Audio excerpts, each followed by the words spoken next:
I was soon introduced into the presence of the magistrate, an old, benevolent man with calm and mild manners. He looked upon me, however, with some degree of severity, and then, turning towards my conductors, he asked who appeared as witnesses on this occasion.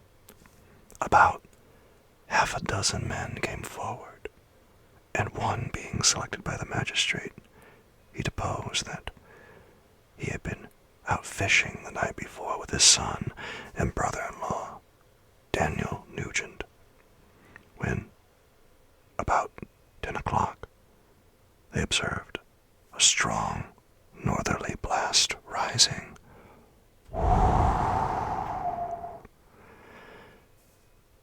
And they accordingly put in for port.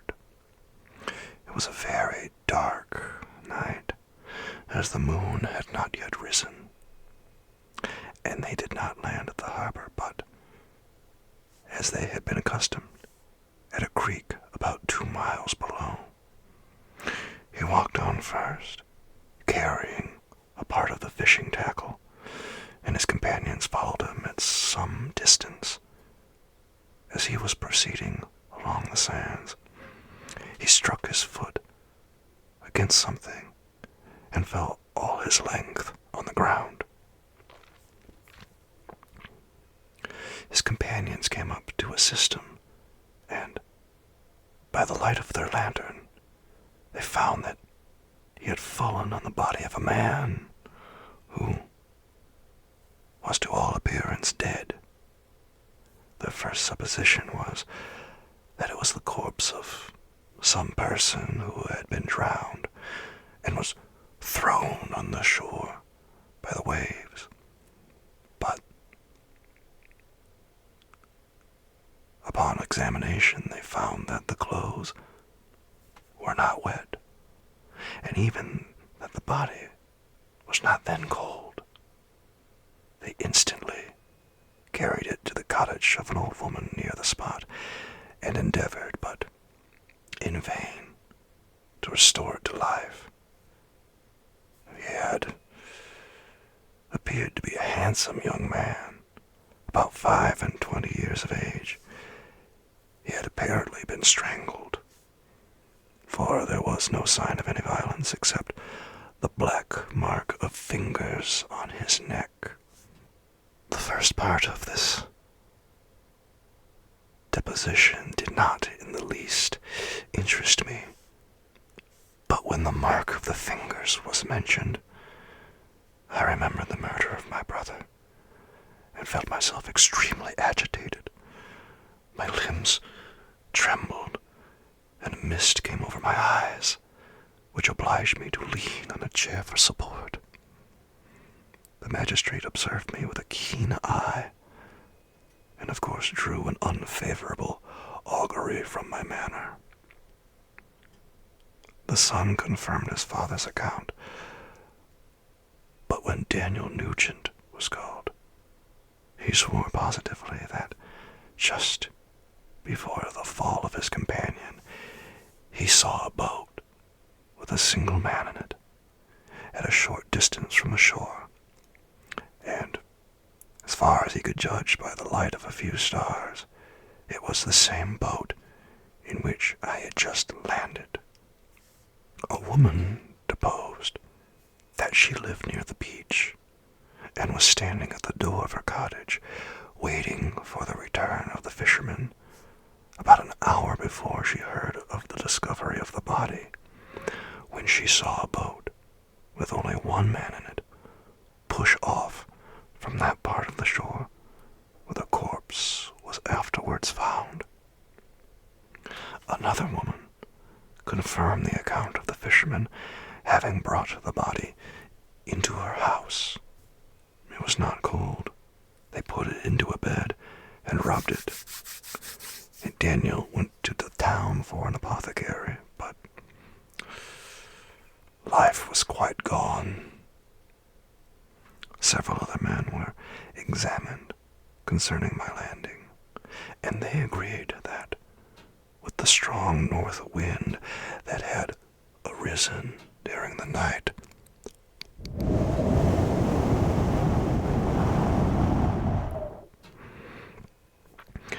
It was very probable that I had beaten about for many hours, and had been obliged to return nearly to the same spot from which I had departed. Besides, they observed that it appeared that I had brought the body from another place, and it was likely that, as I did not appear to know the shore, I might have put into the harbor, ignorant of the distance of the town from the place where I had deposited the corpse. Mr. Kerwin, on hearing this evidence, desired that I should be taken into the room where the body lay for interment, that it might be observed what effect the sight of it would produce upon me. This idea was probably suggested by the extreme agitation I had exhibited when the mode of the murder had been described. I was accordingly conducted by the magistrate and several other persons to the inn. I could not help being struck by the strange coincidences that had taken place during this eventful night. But knowing that I had been conversing with several persons in the island I had inhabited about the time that the body had been found, I was perfectly tranquil as to the consequences of the affair. I entered the room where the corpse lay, and was led up to the coffin. How can I describe my sensations on beholding it? I feel yet parched with horror, nor can I reflect on that terrible moment without shuddering in agony that faintly reminds me of the anguish of the recognition. The trial, the presence of the magistrate and witnesses, passed like a dream from my memory. When I saw the lifeless form of Henry Clerval stretched before me, I gasped for breath, and throwing myself on the body, I exclaimed, "Have my murderous machinations deprived you also, my dearest Henry, of life? Do I have already destroyed? Other victims await their destiny, but you, Clerval, my friend, my benefactor." The human frame could no longer support the agonizing suffering that I endured, and I was carried out of the room in strong convulsions. A fever succeeded to this. I lay for 2 months on the point of death. My ravings, as I afterwards heard, were frightful. I called myself the murderer of William, of Justine, of Clerval. Sometimes I entreated my attendants to assist me in the destruction of the fiend by whom I was tormented, and at others I felt the fingers of the monster already grasping my neck, and screamed aloud with agony and terror. Fortunately, as I spoke my native language, Mr. Kerwin alone understood me, but my gestures and bitter cries were sufficient to affright the other witnesses. Why did I not die more miserable than man ever was before? Why did I not sink into forgetfulness and rest? Death snatches away many blooming children, the only hopes of their doting parents. How many brides and youthful lovers have been one day in the bloom of health and hope, and the next a prey for worms and the decay of the tomb? Of what materials was I made, that I could thus resist so many shocks, which of the wheel continually renewed the torture.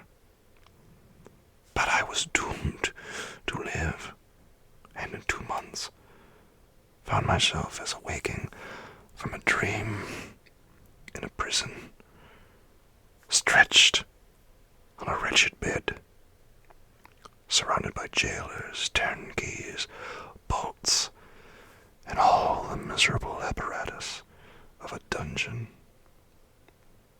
It was morning, I remember, when I thus awoke to understanding. I had forgotten the particulars of what had happened, and only felt as if some great misfortune had suddenly overwhelmed me. But when I looked around and saw the barred windows and the squalidness of the room in which I was, all flashed across my memory, and I groaned bitterly. This sound disturbed an old woman who was sleeping in a chair beside me. She was a hired nurse, the wife of one of the turnkeys, and her countenance expressed all those bad qualities which often characterize that class. The lines of her face were hard and rude, like that of persons accustomed to see without sympathizing in sights of misery. Her tone expressed her entire indifference. She addressed me in English, and the voice struck me as one that I had heard during my sufferings. "Are you better now, sir?" said she. I replied in the same language, with a feeble voice. "I believe I am. But if it be all true, if indeed I did not dream, I am sorry that I am still alive to feel this misery and horror." "For that matter," replied the old woman, "if you mean that gentleman you murdered, I believe that it were better for you if you were dead, for I fancy it will go hard with you. But you will be hung when the next sessions come on. However, that's none of my business. I am sent to nurse you and get you well.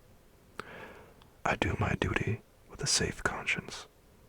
It were well if everybody did the same." I turned with loathing from the woman who could utter so unfeeling a speech to a person just saved on the very edge of death. But I felt so languid and unable to reflect on all that had passed.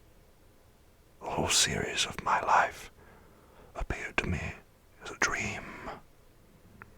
I sometimes doubted if indeed it were all true, for it never presented itself to my mind with the force of reality. As the images that floated before me became more distant, I grew feverish. A darkness pressed around me. No one was near me who soothed me with the gentle voice of love. No dear hand supported me. The physician came and prescribed medicines, and the old woman prepared them for me. But utter carelessness was visible in the first, and the expression of brutality was strongly marked in the visage of the second. Who could be interested in the fate of a murderer but the hangman who would gain his fee? These were my first reflections. But I soon learned that Mr. Kerwin had shown me extreme kindness. He had caused the best room in the prison to be prepared for me. Wretched indeed was the best, and it was he who had provided a physician and a nurse. It is true, he seldom came to see me, for although he ardently desired to relieve the sufferings of every human creature. He did not wish to be present at the agonies and miserable ravings of a murderer. He came, therefore, sometimes to see that I was not neglected, but his visits were short, and at long intervals. One day, when I was gradually recovering, I was seated in a chair, my eyes half open, and my cheeks livid like those in death. I was overcome by gloom and misery, and often reflected I had better seek death than remain miserably pent up, only to be let loose in a world replete with wretchedness. At one time, I considered whether I should not declare myself guilty and suffer the penalty of the law. Less innocent people than poor Justine had been. Such were my thoughts when the door of my apartment was opened, and Mr. Kerwin entered. His countenance expressed sympathy and compassion. He drew a chair close to mine and addressed me in French. "I fear that this place is very shocking to you. Can I do anything to make you more comfortable?" "I thank you, but all that you mention is nothing to me. On the whole earth, there is no comfort which I am capable of receiving. I know that the sympathy of a stranger can be but of little relief to one borne down as you are by so strange a misfortune. But you will, I hope, soon quit this melancholy abode, for doubtless evidence can easily be brought to free you from the criminal charge. That is my least concern. I am, by a course of strange events, become the most miserable of mortals. Persecuted and tortured as I am and have been, can death be any evil to me? Nothing indeed could be more unfortunate and agonizing than the strange chances that have lately occurred. You were thrown by some surprising accident on this shore, renowned for its hospitality, seized immediately, and charged with murder. The first sight that was presented to your eyes was the body of your friend, murdered in so unaccountable a manner, and placed, as it were, by some fiend across your path." As Mr. Kerwin said this, notwithstanding the agitation I endured on this retrospect of my sufferings, I also felt considerable surprise at the knowledge he seemed to possess concerning me. I suppose some astonishment was exhibited in my countenance, for Mr. Kerwin hastened to say, "It was not until a day or two after your illness that I thought of examining your dress, that I might discover some trace by which I could send to your relations an account of your misfortune and illness.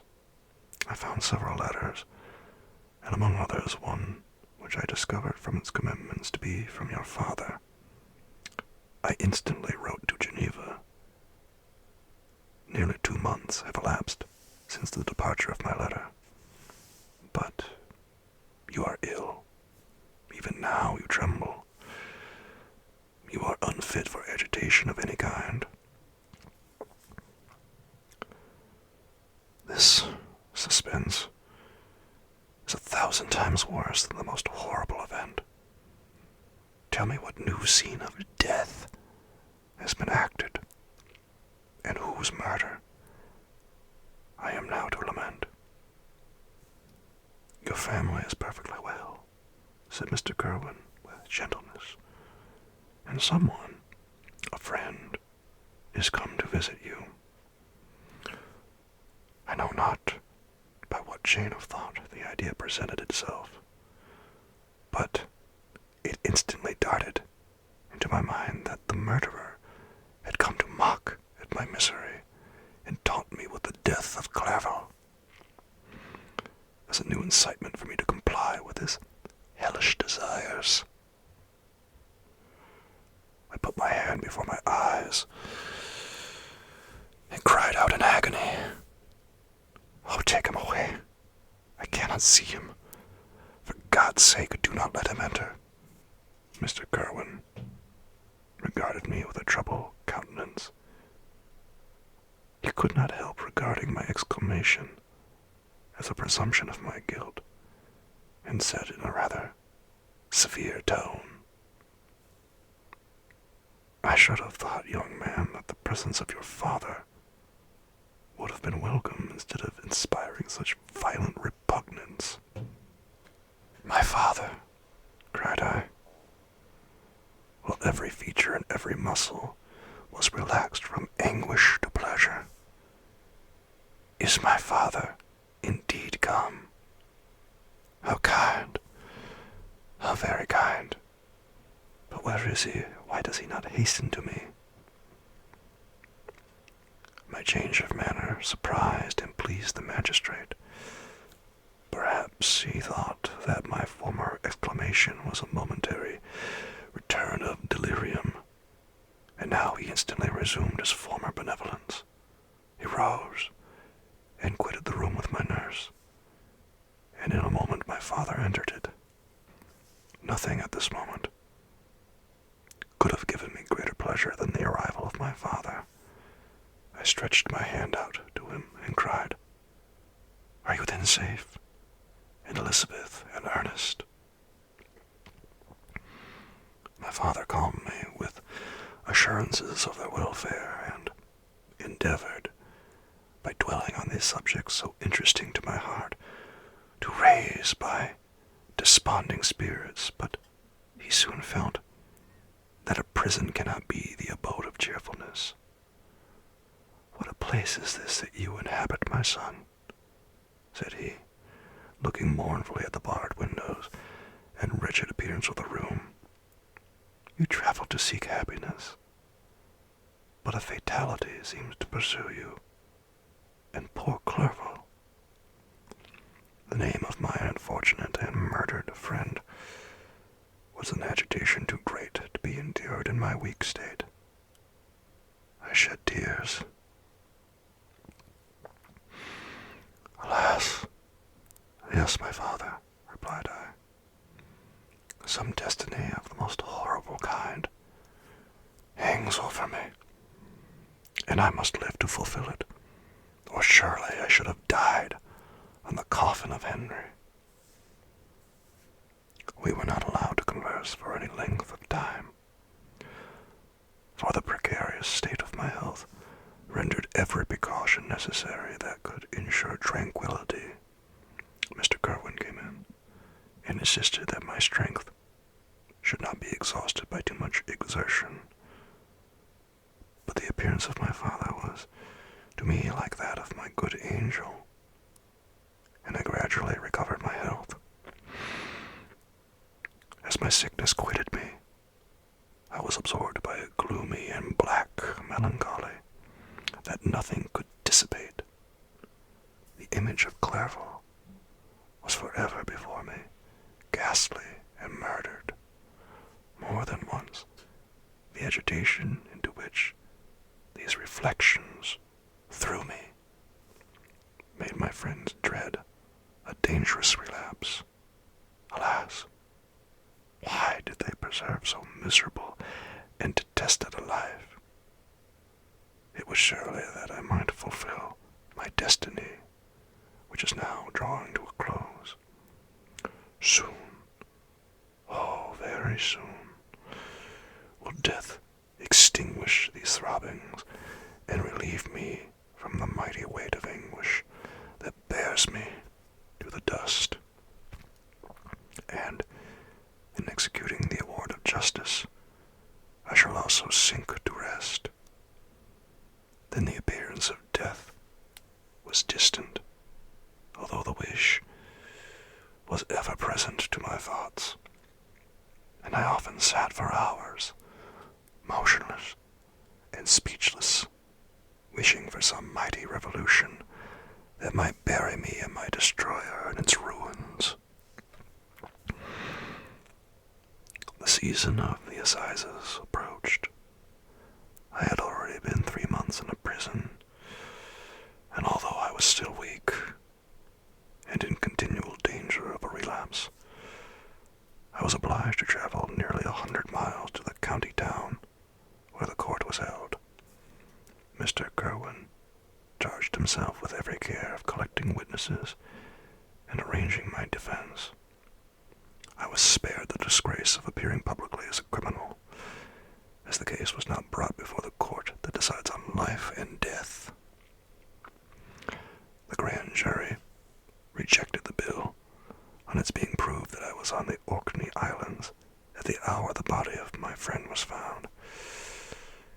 In a fortnight after my removal, I was liberated from prison. My father was enraptured on finding me freed from the vexations of a criminal charge, that I was again allowed to breathe the fresh atmosphere and allowed to return to my native country. I did not participate in these feelings, for to me the walls of a dungeon or a palace were alike hateful. The cup of life was poisoned forever, and although the sun shone upon me, as upon the happy and gay of heart, I saw around me nothing but a dense and frightful darkness, penetrated by no light but the glimmer of 2 eyes that glared upon me. Sometimes they were the expressive eyes of Henry, languishing in death, the dark orbs nearly covered by the lids, and the long black lashes that fringed them. Sometimes it was the watery, clouded eyes of the monster, as I first saw them in my chamber at Ingolstadt. My father tried to awaken in me the feelings of affection.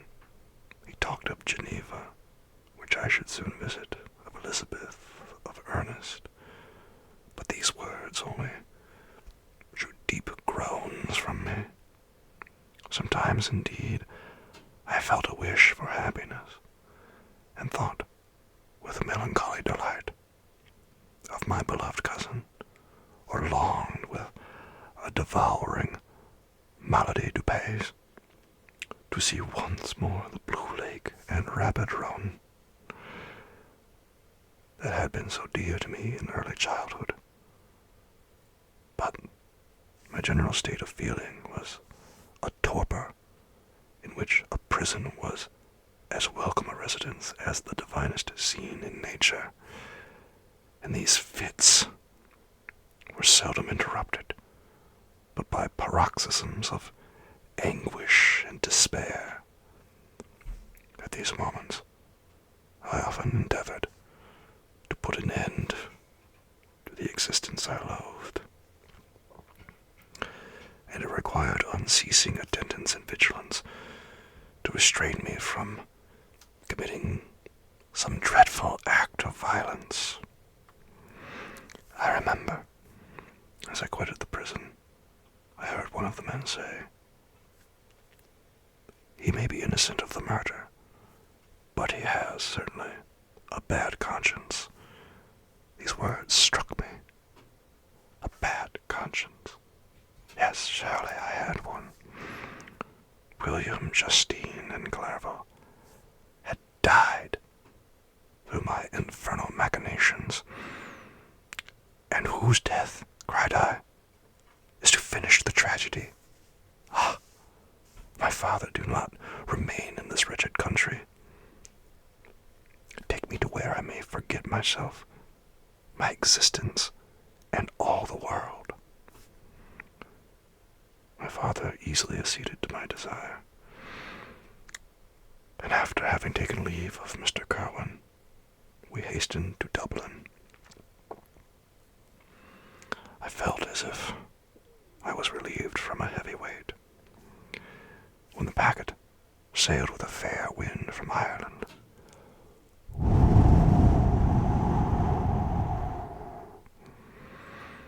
And I had quitted forever the country which had been to me the scene of so much misery. It was midnight. My father slept in the cabin, and I lay on the deck, looking at the stars and listening to the dashing of the waves. I hailed the darkness that shut Ireland from my sight, and my pulse beat with feverish joy.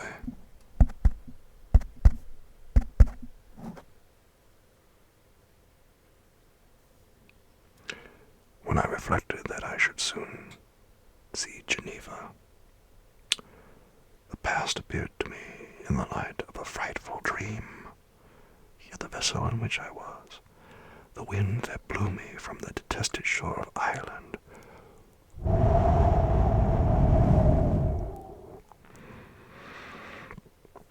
and the sea which surrounded me, told me too forcibly that I was deceived by no vision, and that Clerval, my friend and dearest companion, had fallen a victim to me and the monster of my creation.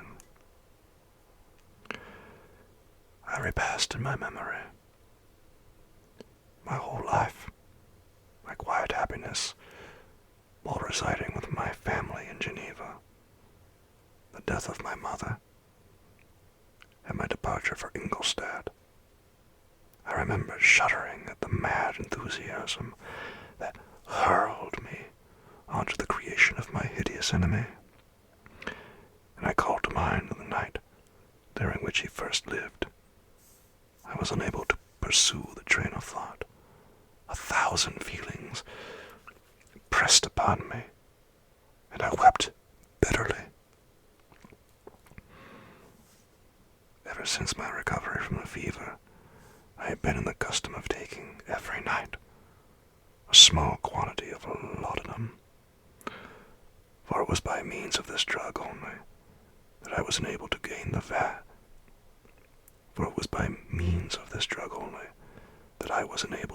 the rest necessary for the preservation of life. Oppressed by the recollection of my various misfortunes, I now took a double dose, and soon slept profoundly. But sleep did not afford me a respite from thought and misery. My dreams presented 1,000 objects that scared me. Towards morning I was possessed by a kind of nightmare. I felt the fiend's grasp in my neck, and I could not free myself from it. Groans and cries rung in my ears.